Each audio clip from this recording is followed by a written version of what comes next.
ఈరోజు చూడు మధ్యలో పెట్టు. టీఆర్ఎస్ పార్టీ ఆచరణ కానీ మహిళా సోదరులందరూ కూడా పెద్ద ఎత్తున బండి సంజయ్ గారి కుమార్ బండి భగీరథని అరెస్ట్ చేయకపోవడం ప్రభుత్వానికి, రేవంత్ రెడ్డి ప్రభుత్వానికి సిగ్గుచేటు.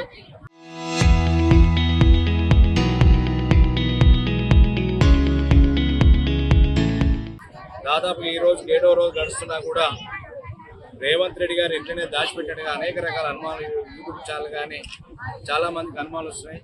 కారణం ఏంటంటే బండి సంజయ్కి రేవంత్ రెడ్డికి ఉన్న ఫెవికాల్ బంధం అనేది అలాంటిది. కాబట్టి ఈరోజు కేసును నీరుగార్చే ప్రయత్నం చేస్తున్నాం.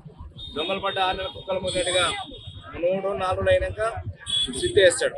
సిట్ వేస్తే సిట్లో నీరుగార్చని తప్పితే దాని ఏదో స్పీడప్ ఇచ్చాడు కనబడలేదు. ఇలా ముఖ్యమంత్రి అనేవాడు ఏమాత్రం చీపులు ఎత్తారంటే మహిళల పట్ల గౌరవం ఉన్నా ఏ రకంగా పట్టుకోవాలంటే క్షణం పట్టదు ఆయన. ఎందుకంటే ఆ రకమైన వ్యవస్థ ఉన్నది. ఇలా మహిళలు అంటే చిన్న చూస్తూ మహిళ మీద అగాత్యాలు జరుగుతున్న ఒక మహిళ మీద జరిగినా కూడా మైనర్ అయినా మేజర్ అయినా మైనరే కదా. మైనర్ అమ్మాయి మీద జరిగినప్పుడు ఈ ప్రభుత్వం ఒక మహిళ వచ్చి నాకు తను ఈ రకమైన వేధింపులకు గురి చేసిండు, మానసిక ఒత్తిడి కావచ్చు, మానవ ఈ రకంగా వేధింపులకు గురి చేసి అని చెప్పి ఆవేదన చేసి పోలీస్ స్టేషన్ పోయి బండి సంజయ్ గారు కుటుంబ సభ్యులపై మా పిల్లని ఆగం చేసిందని చెప్పి మొరబెట్టుకుంటే బండి సంజయ్ ఈ కేంద్ర హోంశాఖ సహాయ మంత్రిగా ఉండి కూడా మరి దేనికి రక్షణ ఉండో అర్థం కాదు. కానీ కనీసం మహిళలకు అలా గోడు నిలబుచ్చుకుని చెప్పుకుందామంటే వాళ్ళనే ఉల్టా బెదిరించి మరి ఇలా తప్పుడు కేసులు నమోదు చేసే పరిస్థితి ఇలా దిగజారిందంటే ఈ రాష్ట్ర ప్రభుత్వం కానీ కేంద్ర ప్రభుత్వం కానీ చెంపలేసుకోవాల్సిన అవసరం. మోడీ గారు వచ్చే రోజు కూడా మరి ఆయన తెలుసు బండి సంజయ్ కుమారుడు బండి భగీరథ ఈ రకమైన కేసులో ఉన్నాడన్నప్పుడు బండి సంజయ్ అంటూ వేదిక మీద కూర్చోబెట్టారు. బర్తరఫ్ చేసి రావాలి. ఏ మాత్రం ముఖ్యమంత్రి సిగ్గుచేరం ఉన్నా మహిళల పట్ల గౌరవం ఉంటే మరి ఆ రోజే మోడీ గారు చెప్పాలి బండి సంజయ్ మీ క్యాబినెట్ నుంచి బర్తరఫ్ చేయండి. ఆ రకంగా అయితే మీ వేదిక మీద కూర్చుంటాం. ఈ రకమైన నీచమైన పనులకు ఒడిగట్టిన దుర్మార్గుడు ఎంతో మంది విద్యార్థులను కొట్టడం, మహిళలను వేధిస్తుంటూ డబ్బు అహంకారంతో చేస్తుందని చెప్పి ఒక మాట కూడా ముఖ్యమంత్రి గారు కానీ మంత్రులు కానీ బీజేపీ నాయకుడితో ఓడు మాట్లాడుతున్నాడు. పుట్టేప్పుడైతే ప్రసంగాలు అరవింద్ అయితేనేమి, మరి లేకపోతే రఘునందన్ అయితేనేమి, ఈటల రాజేంద్ర అయితేనేమి, రాష్ట్ర అధ్యక్షుడు అయితేనేమి ఎవ్వరు కూడా ఒక్క స్పందన కూడా లేకుండా పోయింది.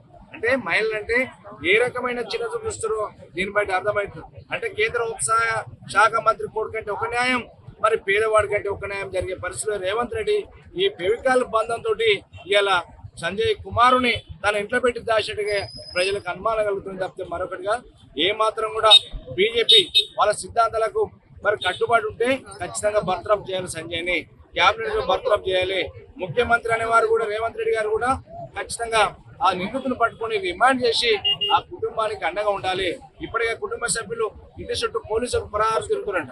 ఇంటి నుంచి తిరుగుతున్నా లేకపోతే ఇంకేమన్నా ఆ కుటుంబాన్ని ఏమైనా చేయదామని తిరుగుతారో అర్థం కాని పరిస్థితులు ఉన్నది. ఇప్పటికే ఆందోళన చెందుతూ ఆ కుటుంబానికి రక్షణ కల్పించాల్సిన బాధ్యత ఈ డీజీపీది ఖచ్చితంగా ఈ ముఖ్యమంత్రి అని చెప్పి తెలియజేస్తూ ఖచ్చితంగా వాళ్ళని బర్తరఫ్ చేయాలి. నిందితులను రిమాండ్ చేసి జరిగిన న్యాయము ఆ కుటుంబానికి జరిగే విధంగా పూర్తి బాధ్యత ముఖ్యమంత్రి తీసుకోవాలి. ఈ కేసును నీరుగార్చే ప్రయత్నం చేస్తే ఈ రాష్ట్ర ప్రజలకు సమాధి కడతారు రేవంత్ రెడ్డి. ఆల్రెడీ సమాధి కట్టారు.